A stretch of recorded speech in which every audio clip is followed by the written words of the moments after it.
ሁለት ሳምንት ሆኗል። 100 ቢሊዮን ነጥብ 5 ብር ነው የገባልኝ። ይሄን እግዚአብሔር አመስግኑልኝ።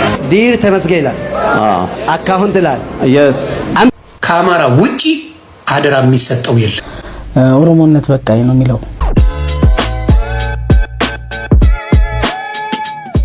ጤና ይስጥልን የምን አዲስ ቤተሰቦች፣ ምን አዲሳችን ተጀምሯል።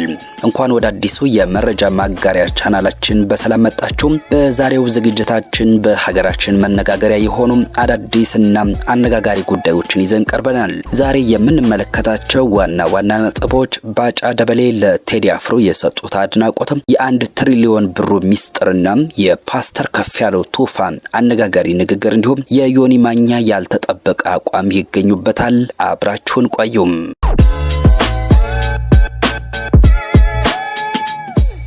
በመጀመሪያ የምንመለከተው በአርቲስት ቴዲ አፍሮና በባጫ ደበሌ መካከል የተነሳውን ጉዳይ ነው። ባጫ ደበሌ በሰጡት አስተያየት ቴዲ አፍሮ ያለውን ድንቅ ተሰጥኦም በይፋ አድንቀዋል። ቴዲ ይችላል በማለት ያላቸውን አቋም የገለጹበት መንገድ ብዙዎችን ሲያነጋገር ቆይቷል። ለመሆኑ ባጫ ደበሌ ምን አሉ? ቴዲ አፍሮ ከሀገር በላይ ሞት የለም ብለዋል። ሞት ከሆነ ከሀገር በላይ ሞት የለም። ሀገር ሞተ ማለት ሁሉ ሞተ ማለት። ወደ ቀጣዩ መረጃችን ስናልፍ ብዙዎችን ያስደነገጠው የ1 ትሪሊዮን ብር ጉዳይ ነው። ይህ ወጣት እንዴት ይህን ያህል ከፍተኛ ገንዘብ እንደሰበሰበና የገንዘቡ ምንጭ ምን እንደሆነ ሲጠየቅ ጉዳዩን ወደ ተአምራት ቀይሮታል። በአደባባይ የተጋለጠው ይህ ጉዳይ ሚራክል ነው ወይንስ የንግድ ብልሃት ነው? እንከታተለው።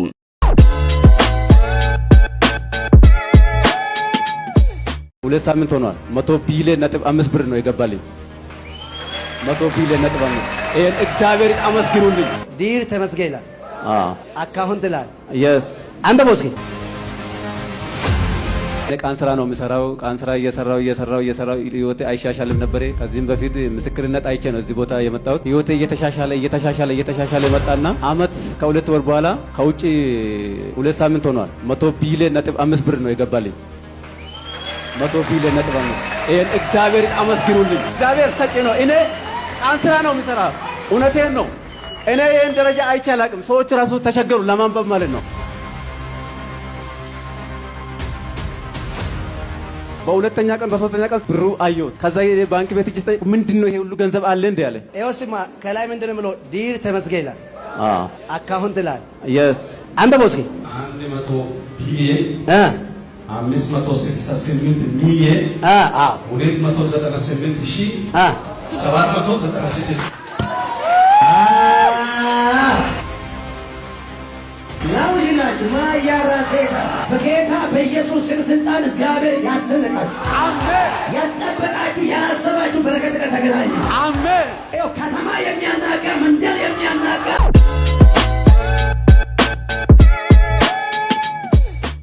የፓስተር ከፍያለው ቱፋ ጉዳይ ደግሞ ሌላኛው መነጋገሪያ ሆኗል። ፓስተሩ በይፋ አማራ ነኝ ያውም ጎጃሜ በማለት ማንነቱን ያወጀበት መንገድ ተከታዮቹንና አድማጮቹን በእጅጉ አስገርሟል። በአደባባይ የተናገረው ይህ ምስክርነት ከእምነት ተቋማት ውጭ ባለው ማህበራዊ ህይወታቸው ላይ ምን አይነት ተጽዕኖ ይኖረው ይሆን? እንከታተለው።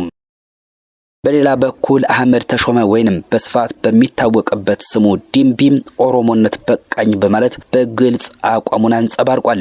ይህ ውሳኔ ምን ያህል ተጽዕኖ ፈጣሪ እንደሚሆን እየታየ ነው። በተመሳሳይ መልኩ ዮኒ ማኛም በኢትዮጵያ ወቅታዊ ሁኔታ ላይ የያዘውን አዲስና ያልተጠበቀ አቋሙን ይፋ አድርጓል። ብዙዎችን ግራ ያጋባና አከራካሪ ሆኗል። ዮኒ ማኛ ምን አለም? ለምሳሌ እኔ አባቴ እንግዲህ ኦሮሞ ነው። ተወልጄ ያደኩት አርሲ ነው። ራሴን ያገኘሁት አርሲ ነው። የዘር ሐረጌ ሰላሌ ነው። እናቴ አማራ ናት፣ ጎጃሜ ናት። እሺ እሷ የተገኘችው አርሲ ነው። ራሷን ተወልዳ ያገኘችው። በዚህ አጋጣሚ አንድ በጣም ወዳት ሴት ገኒ ትባላለች እና የአርሲ ሰው ናት። እሷ እንደው ሙስሊም ናት እና አገኘቻትና እናቴ እኮ እንደዚህ ናት ምናምን ስላት ኧረ አይደለችም አለችኝ። ኧረ አርሲ ኦሮሞ ናት አለችኝ። በስልክ ተገላይተው ኧረ አይደለም ገኒ ናት ኦሮሞ አይደለችም ያው አማራ ናት እሷ ጎጃሜ ናት እንዴ ኧረ አይደለም አለችኝ። በቃ እሱ ማመናቃት ለምንድን ነው ይዛ ያደገችው? ያንን አክብራ አብራ ኖራ አብራ አክብራ ከባህሉ ጋር ከህዝቡ ጋር ከቋንቋው ጋር ተዋህዳ ስለሆነ ኦሮምኛ ስታወራ ሊተራሊ ያርሲ ኦሮምኛ ቋንቋ ነው የምታወራው።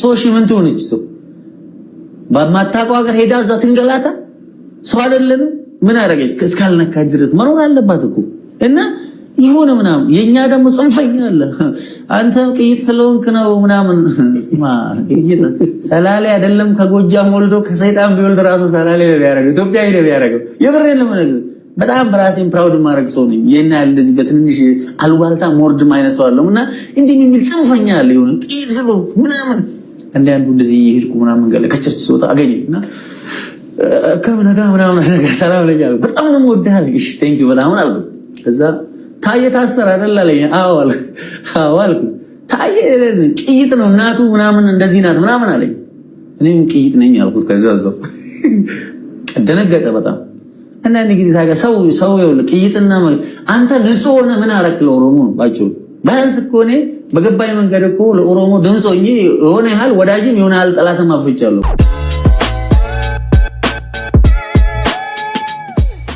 ከአማራ ውጪ አደራ የሚሰጠው የለም ኢትዮጵያዊነት የተዘመረ ጊዜ አንድም ቀን ኮምፕሌንስ ያረጋት ሰማው never once ሀቅ ነው የምናገረው አንድም ቀን ኢትዮጵያ በተባለ ቁጥር ለምቦጫቸውን የሚጥሩ በየቦታው ታያለ ዳስ የሚጥሉ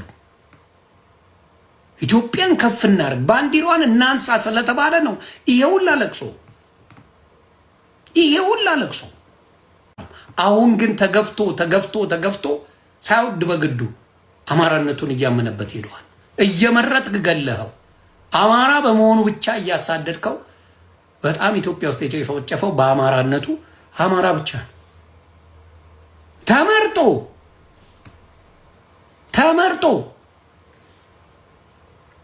ሀቅ ነው ነገር የደቡብ ልጆች ኢትዮጵያን ለማን አደራ ትሰጣለህ ተብሎ ቢጠየቅ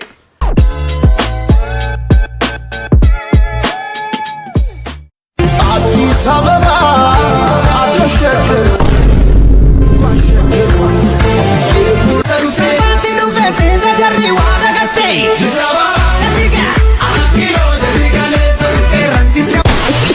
አህያ እኮ አህያ ነው እኮ በቃ ነህ ጌታን መረረን አንዬ በቃ እዚህ ቲክቶክ አልጎሪዝም ላይ አንዬ ድሮን እኮ ባለጌ ሰው ባለጌ ነው አንተ ግን ምን አናደደ እንዴት ነው ማልናደደው አንተ እኮ ነህ ባለጌው ምን አርጉ ነው የምትለን በቃ እንዴ ከሰው ልብ ውስጥ ወጣኩ በግዴ ሰው ልብ ውስጥ ልግባ ስንት ዘመን ሙሉ ያጭበረበርኩ አይበቃም እንዴ በቃ ገባን አይዲያ እንዳለ ገብቶናል ዘመን ሙሉ ስበላ ይሄንን ምስኪን ህዝብ ስገፈግፍ ኖርክ አሁንም ደግሞ ልበላ መጣ አንፈልግም እስቲ ኮሜንት ላይ ሁላችሁም እየገባችሁ አንፈልግም ብሎ ኢቭን ስለ ዳይመንዱ ላውራ ብለ መጣ ድጋሚ የታል ያስረዳል እሺ እስቲ አስረዳን ልብ ካለ አስረዳ አላመንከኝ እናሲዝ ቁማር መሰለ እንዴ የምታስይዘው እናሲዝ የተወደዳችሁ ተመልካቾች ለዛሬ ያዘጋጅንላችሁ አጫጭር መረጃዎች እነዚህ ነበሩ እናንተስ በእነዚህ ጉዳዮች ላይ ምን ትላላችሁ አስተያየታችሁን ኮሜንት ላይ አስቀምጡልን ምን አዲስ ቻናላችንን ሰብስክራይብ ማድረጋችሁን አትርሱም በቀጣይ መረጃዎች እስከምንገናኝ በሰላም ቆዩን